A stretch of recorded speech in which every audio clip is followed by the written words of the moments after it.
आप सभी लोगों का स्वागत है फिर से एक बार इस बार क्रिक जोन में। आशा करता हूँ आप सभी लोग सही सलामत होंगे। तो चलिए शुरू करते हैं आज का वीडियो, जो कि बहुत ही जबरदस्त और एक और रोमांचक बड़ा मुकाबला आने वाला है, जहां पे अभी फिलहाल आज किसी भी टीम के लिए बहुत ही जबरदस्त और बहुत ही महत्वपूर्ण मुकाबला है, क्योंकि आज गुजरात टाइटंस के खिलाफ उतरेंगे रॉयल चैलेंजर्स बेंगलुरु, जहां पे रॉयल चैलेंजर्स बेंगलुरु अपने घर में खेलेंगे एम चिन्नस्वामी में, जो कि मैदान छोटा सा है और वहीं पे भरपूर शुमार रन्स मिलते हैं। और वही बल्लेबाजों के लिए पूरी तरीके से एकदम बैटिंग पैराडाइज है कहा जाता है, और गेंदबाजों के लिए उतना कारगर साबित नहीं होता ये मैदान।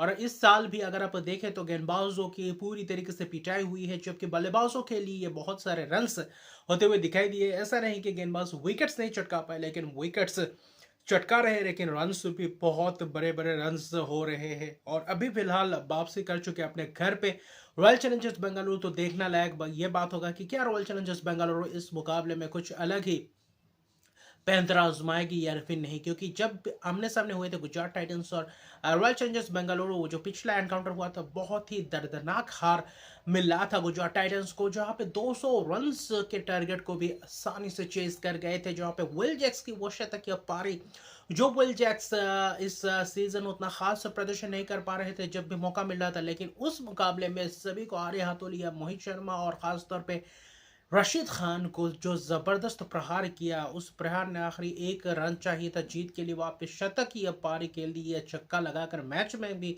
वापसी करवाई, जहां पे विराट कोहली की शानदार 70 रन की पारी देखने को मिली। तो आज भी कुछ वैसा ही उनसे अपेक्षाएं तो रहेंगी कि विल जैक्स आज भी वैसा ही कुछ कारनामा करके दिखाए, क्योंकि गुजरात टाइटंस फिलहाल कुछ अपने आप को मौका गवाते हुए जा रहे हैं, क्योंकि जो मौका मिल रहा था उतना खास अंदाज से भुना नहीं पा रहे हैं। जहां से एक बल्लेबाजों की बात करें, इस सीजन कुछ वैसा ही घटा है गुजरात टाइटंस के साथ। एक तो गेंदबाजी ऑप्शंस शमी का ऑप्शंस नहीं है, लेकिन फिर भी देखें तो जो संदीप वारियर थे, एक मैच में अच्छा खासा विकेट चटकाए थे, लेकिन फिर भी देखें तो गेंदबाजी में वो धान नहीं दिखाई दे रहा जो पिछले 2 सीजन दिखाई दे रहा था। गेंदबाजी के बलबूते पे ही आपने टूर्नामेंट जीता था, 2 बार फाइनल खेल चुके थे।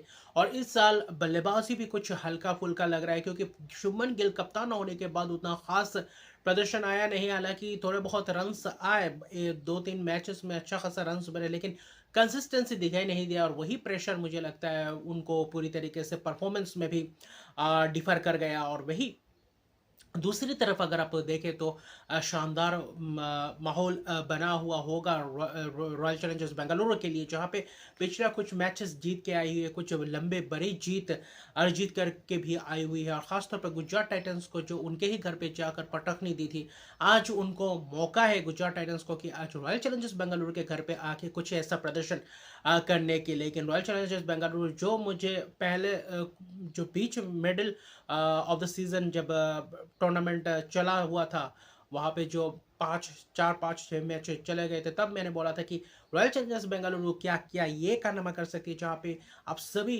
ओवरसीज बल्लेबाजों को खिलाए, Maxwell, Cameron Green, Will Jacks, du Plessis, और गेंदबाजी आप भारतीय गेंदबाजों से आप गेंदबाजी के साथ जाए, और वही मुझे लगता है वही फार्मूला आखिर में काम आ रहा है। लेकिन वही दूसरी तरफ अगर आप देखें तो 14 अंकों के तरफ ही जाके रुकेगा ये सिलसिला, क्योंकि 16 अंकों में अगर आप पहुंचते हैं तो क्वालिफाई कर जाते हैं प्लेऑफ के लिए, लेकिन 16 अंक बनेंगे नहीं, 14 अंक ही सिर्फ रहेंगे आप अगर बाकी सभी मैचेस जीते तो। लेकिन गुजरात टाइटंस के पास मौका है अपने आप को 16 अंकों में पहुंचाने के लिए, लेकिन 16 अंकों में मुझे नहीं लगता अब बहुत ही मुश्किल होगा, सभी मैच जीतने पड़ेंगे। अगर ये मैच हारते हैं गुजरात टाइटंस किसी भी कारण, तो आज इस हार के साथ वो भी 14 अंकों में ही फिनिश कर सकते हैं, तो और भी ज़्यादा आप प्लेऑफ के रेस से बाहर होते हुए जाएंगे। जबकि रॉयल चैलेंजर्स बेंगलुरु आज इस मुकाबले में अगर जीत हासिल नहीं किया, तो वो भी जो कल मुंबई के साथ जो दशा हुआ था वही दशा उनके साथ भी होंगे। उसके बाद सिर्फ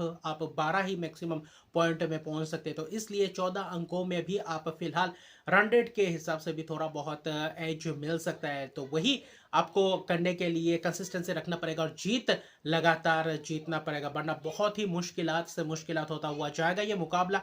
और यहाँ पे आप कोशिश करना पड़ेगा कि क्या रणनीति अपना सकते हैं, क्योंकि गुजरात टाइटंस चाहेंगे जो स्पिनर्स हैं उनके नूर अहमद और वही रशीद खान, वही साई किशोर, क्या आज इस पिच पे वो तीन स्पिनर्स कारगर साबित होंगे। रशीद खान के ऊपर ज़्यादा से ज़्यादा दारोमदार रहता है, लेकिन रशीद खान इस सीज़न उनका वो जो फॉर्म है, वो जो इंजरी के बाद आए थे, वो फिलहाल वो लय प्राप्त नहीं कर पाए जो अमूमन करते। हालांकि अच्छा खासा किफ़ायती स्पेल डाले थे, लेकिन विकेट्स इस साल उतना नहीं चटका पाए जितना अमूमन चटकाते हैं हर सीजन, और जितना उनके ऊपर निर्भर किया जाता है। हालांकि नूर अहमद इस साल बहुत ही ज़बरदस्त प्रदर्शन किए हैं, लेकिन कुछ मैचेस में उनका भी कुछ ख़ास देखें तो गेंदबाजी हुए नहीं।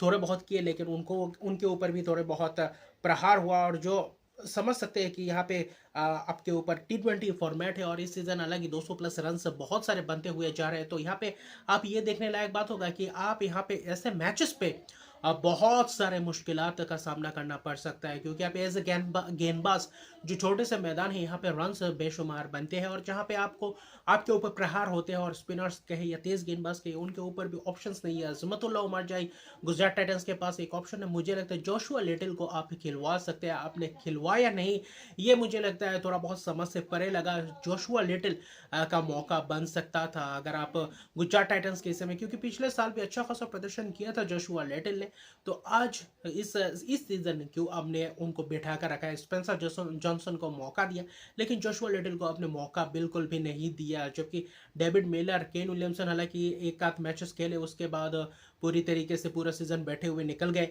लेकिन डेविड मिलर भी कुछ थोड़ा बहुत उनसे भी उम्मीदें थी, लेकिन वो भी कुछ खास लंबे प्रदर्शन नहीं कर पाए। जो अहम पारी थी उनसे भी, उनके बल्ले से भी वो अहम पारी होती हुई दिखाई नहीं दी, तो थोड़ा बहुत मुश्किलात का सामना तो कर रही है गुजरात टाइटंस, लेकिन आज उनके पास मौका है कि गुजरात टाइटंस अपने आप को मौका दे। और वही बेंगलुरु के पास भी अच्छा खासा दे सकती है टक्कर, जहाँ पे देखें तो उनके पास भी गेंदबाज तो यश दयाल, मोहम्मद सिराज को भी यूटिलाइज किया था।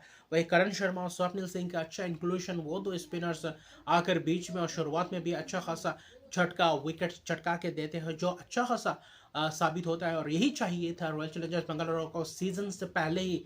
और वहाँ पे अपने स्पिनर्स बिना स्पिनर्स के उतरे थे, स्पिनर्स खिलवाए नहीं थे, और वहाँ पे पूरी तरीके से अपने आप को दिक्कत में देखेंगे। और पीछे मुड़कर देखेंगे तो एक आध मैचेस कुछ ऐसे भी हुए थे क्लोज मैचेस, वो आखिर में कहीं ना खटकने लगे बाद में जाकर रॉयल चैलेंजर्स बेंगलुरु। लेकिन रॉयल चैलेंजर्स बेंगलुरु का एकदम एक ही टारगेट रहेगा कि यहाँ से कोई भी मुकाबला हार नहीं स्वीकार कर सकती, यहाँ से मुकाबला जीत के तरफ ही जा सकती है। और वही दूसरी तरफ अगर आप देखें तो खासतौर पे मुकाबला वैसा कुछ बना हुआ है कि यहाँ से प्रदर्शन कैसे करते हैं, क्योंकि हेड टू हेड की बात करें तो दो रॉयल चैलेंजर्स बेंगलोर जीते हुए हैं, दो गुजरात टाइटंस जीते हुए हैं, तो इसलिए दोनों के पास मुकाबला तो टक्कर का रहेगा। लेकिन मुझे तो मैं थोड़े बहुत आगे देना चाहूँगा, रॉयल चैलेंजर्स बेंगलोर थोड़ा आगे है गुजरात टाइटंस से। बाकी प्रदर्शन कैसे करते हैं प्रोबेबल 11 में, मुझे देखते हैं उतना खास चेंजेस रॉयल चैलेंजर्स बेंगलोर नहीं करेंगे, जो मैच जीते थे उसी प्लेइंग 11 के साथ उतरेंगे। और गुजरात टाइटंस शाहरुख खान अच्छा खासा प्रमोट किया था उस दिन बल्लेबाजी में।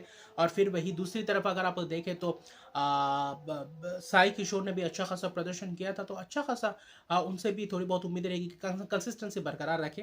फिर दूसरी तरफ अगर आप देखें तो गेंदबाजी में भी और मिडिल ओवर्स में भी और अजमतुल्लाह मार्जा से थोड़ा बहुत प्रदर्शन चाहिए। क्या कुछ आज बदलाव होने को देखेंगे, ये तो मुझे उतना बदलाव देखने में नहीं लगता। गेंदबाजी में एक आध चेंजेस हो सकते हैं, बाकी मुझे लगता है उसी प्लेइंग 11 के साथ ज़्यादा से ज़्यादा उतरने को ही देखेंगे। ज़्यादा मुझे नहीं लगता उतना खास चेंजेस करेंगे। क्या मैथ्यू वेड को लाएंगे प्लेइंग 11 में, ये एक बात है। मुझे लगता है मैथ्यू वेड को आपको लाना चाहिए था, तो वही एक विकल्प बन सकते हैं। बाकी मुझे नहीं लगता उतना खास चेंजेस करते हुए नजर आएंगे। बाकी यहाँ से मुकाबला गुजरात टाइटंस भी आज जीत बहुत ही अनिवार्य है। ये जीत अगर आपको प्ले ऑफ्स के रेस में बने रहना है, क्योंकि रन रेट से बहुत ख़राब रन रेट है, उसको भी बेहतर करना है। तो मिलते हैं इस मैच के बाद रिव्यू वीडियो लेकर आऊँगा, और मुझे लगता है आज इस मुकाबले में रॉयल चैलेंजर्स बेंगलुरु को थोड़ा बहुत आगे रखूंगा। और मुझे लगता है आज का प्रेडिक्शन शायद रॉयल चैलेंजर्स बेंगलुरु फिर से एक और बार गुजरात टाइटंस के ऊपर भारी पड़े। अगर उनका गेंदबाजी अच्छा खासा नहीं चला, बल्लेबाजी शुरुआत में अच्छा खासा स्टार्ट नहीं दे पाए, तो मुझे लगता है रॉयल चैलेंजर्स बेंगलुरु शायद फिर से एक और बार भारी पड़ सकते हैं। लेकिन मुकाबला टक्कर का रहेगा, और ज़बरदस्त दोनों ही खासतौर पर गेंदबाजी अटैक स्पिनर्स ज़बरदस्त है। लेकिन आज कौन भारी पड़ेगा ये देखने लायक बात होगा। तो मिलते हैं अगले वीडियो में, तब तक के लिए गुड बाय।